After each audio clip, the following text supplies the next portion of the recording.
Je me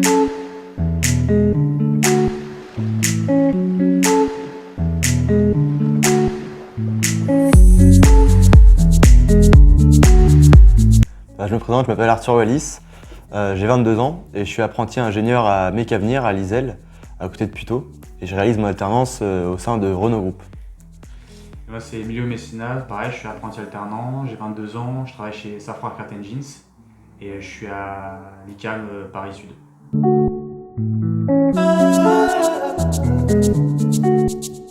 Déjà le 4L Trophy ça existe depuis très longtemps, en 1997. Donc chaque année il y a plus de 1000 équipages qui partent. Donc aujourd'hui ça a vraiment une très grande dimension. C'est connu mondialement on va dire. Et pourquoi est-ce qu'on a voulu le faire? Moi c'est quelque chose qui m'a toujours plu. Ça m'a toujours donné, j'ai toujours eu envie de le faire. Parce que depuis que j'ai ce souhait de faire une école d'ingénieur, à chaque fois que j'ai fait des journées portes ouvertes, il y avait la 4L de l'équipage de l'école qui était partie. Donc j'ai toujours eu ce projet dans le coin de ma tête. Et Emilio aussi, il m'en parlait, on en parlait souvent. Et puis surtout qu'on avait l'occasion s'y prêtait bien, puisqu'on avait donc dans mon école, j'avais un équipage qui était aussi parti la même année que nos amis. Et ils sont revenus avec une 4L qui était celle qu'on a aujourd'hui et qui était plutôt prête. On savait ce qu'ils avaient fait dessus, ce qu'ils n'avaient pas fait. Et on a revu les images de leur participation à eux. Donc vraiment c'était, tout se concordait pour qu'on parte cette année-là. Il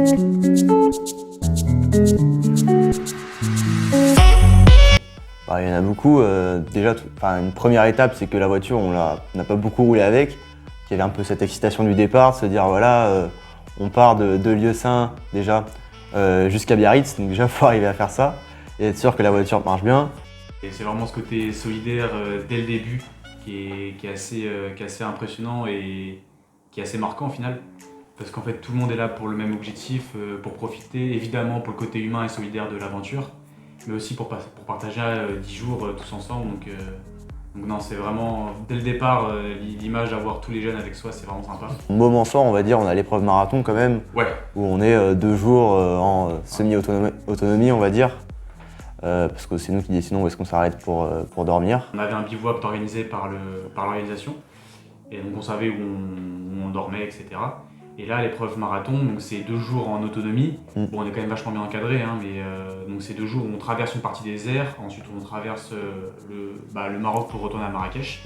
Et on n'a pas de bivouac prévu le soir, donc pas de repas, potentiellement pas de repas, pas d'endroit où dormir, etc. Donc là, c'est à nous de se débrouiller pour trouver un endroit qui est loin des villes, loin des routes, pour pouvoir bivouaquer tranquille. Et puis trouver de quoi manger, et puis de quoi faire un feu pour cuisiner quand même, pour pouvoir manger le soir.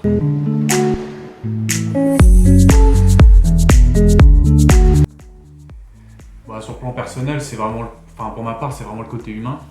Le côté humain et solidaire qu'on a pu voir sur place. On a eu l'occasion du coup de remettre les dons aux associations présentes sur le premier bivouac à Merzouga. Donc on a rencontré les personnes de l'association, où en plus on venait avec 3 vélos. Donc en don. Donc ça nous a permis d'échanger un peu plus avec les personnes de l'association. Et puis il y avait les enfants qui étaient à qui les dons revenaient a posteriori, qui étaient présents sur le bivouac l'après-midi. Donc la plupart des jeunes ont pu participer à des événements sportifs et des activités avec eux. Donc ça aussi c'est des moments forts de solidarité qu'on a pu vivre à ce moment-là. Moi aussi, il y avait cette prise de recul, on va dire, et de se dire on est quand même à 6000 km de chez nous, au milieu du désert, dans une voiture qui a 30 ans de plus que nous, voilà, tous les deux. Quand on prend un peu de recul, on se dit que c'est quand même assez hors du commun cette expérience qu'on a pu vivre. Et puis sur le plan professionnel, comment ça a été enrichissant? Le 4L Trophy, c'est un projet qui ne se limite pas à 15 jours de rallye dans le désert et au Maroc. Avant ça, il y a bien beaucoup de préparation. C'est un projet un peu comme on peut en mener en entreprise, on va dire.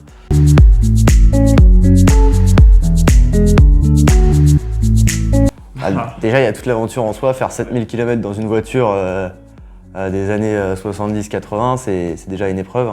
C'est une voiture où il faut vraiment rester concentré, encore plus qu'une voiture récente, je dirais, quand on conduit. Parce que la moindre erreur, ça peut être fatal. En tout cas, on peut avoir un accident. Ensuite, qu'est-ce qui a été le plus gros défi? C'est la perte de notre silencieux sur l'épreuve marathon. Donc, la première journée sur les pistes, on avait fait à peu près 200 km de piste, il en restait 70, il me semble.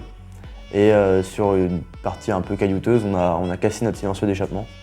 Et donc on a fini cette épreuve et fini l'épreuve marathon et rallye Marrakech sans silencieux. Donc à la fin, quand on est arrivé, on était un peu sourds. Ce qu'il faut préciser, c'est que déjà, même avec un silencieux, il y a énormément de bruit, parce que le compartiment moteur et l'habitacle, ils sont pas vraiment isolés. Donc on est avec le moteur qu'on conduit, donc ça fait déjà pas mal de bruit, mais alors sans silencieux, c'est impossible de parler avec même le copilote, c'est pas possible quoi. Ouais. Donc c'est vrai que l'arrivée à Marrakech, c'était un soulagement pour les oreilles, Ouais, c'est clair. parce que surtout après 400 km de conduite, ça fait un peu mal quoi.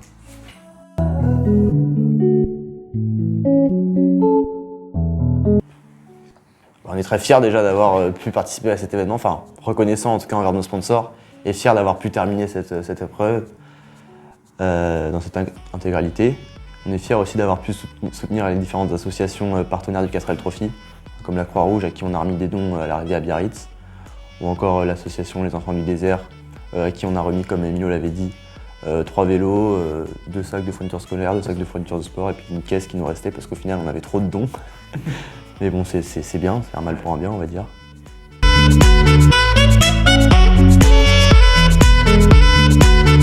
VEDO, donc c'est une entreprise qui a des valeurs de solidarité et d'humanité, on va dire. Et c'est vraiment la définition et la raison principale pour laquelle les jeunes du Castrel Trophy le font.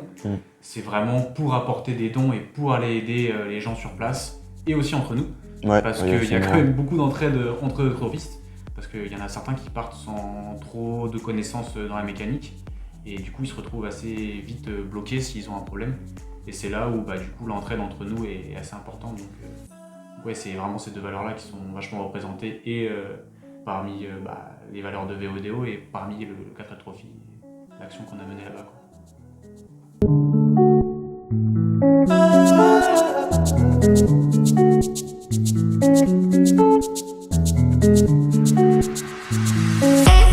C'est une aventure extraordinaire. Pour conclure, aventure extraordinaire à faire au moins une fois dans sa vie. Ouais, ça c'est clair. C'est ce qu'on dit à chaque fois que les gens, qu'on en parle à des gens. Enfin, moi je sais que mes collègues de bureau on en a parlé, puis je leur dis si vos enfants ils veulent le faire, qu'ils le fassent quoi. Faut pas passer à côté quoi. Ouais. Si jamais l'occasion se présente, faut pas la rater parce que c'est vraiment extraordinaire. Ouais, faut pas prendre ça à la légère, mais c'est quelque chose à vivre.